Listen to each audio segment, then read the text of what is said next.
ભરૂચમાંથી ચકચાર મચાવતી બ્રેકિંગ ખબર સામે આવી છે। 3 માસ અગાઉ શુક્લતીર્થના મેળામાં ફરવા ગયેલો ભરૂચ તાલુકાના સામલોદ ગામનો યુવાન ઘરે પરત ન ફરતા આખરે તેની ડીકમ્પોઝ હાલતમાં લાશ મળતા વિસ્તારમાં સનસનાટી ફેલાઈ ગઈ છે।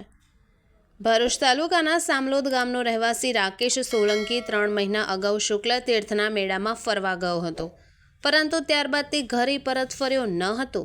લાંબા સમયથી યુવાનનો કોઈ અતોપતો ન મળતા પરિવારજનોએ શોધખોળ આચરી હતી।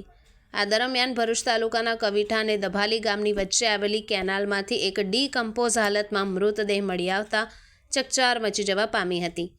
બનાવની જાણ થતાં નબીપુર પોલીસ તાત્કાલિક ઘટના સ્થળે પહોંચી મૃતદેહ અત્યંત ડીકમ્પોઝ હાલતમાં હોવાથી સામાજિક કાર્યકર ધર્મેશ સોલંકીને જાણ કરવામાં આવી હતી। ત્યારબાદ ધર્મેશ સોલંકી અને તેમની ટીમ ઘટના સ્થળે પહોંચી કેનાલમાંથી મૃતદેહ બહાર કાઢી પોસ્ટમોર્ટમ અર્થે ભરૂચ સિવિલ હોસ્પિટલ ખાતે ખસેડવામાં આવ્યો।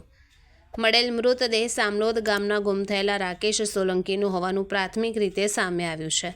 સમગ્ર મામલે નબીપુર પોલીસ દ્વારા વધુ તપાસ હાથ ધરવામાં આવી છે કે યુવાનનું મોત અકસ્માત છે કે પછી અન્ય કોઈ કારણસર મોત થયું છે।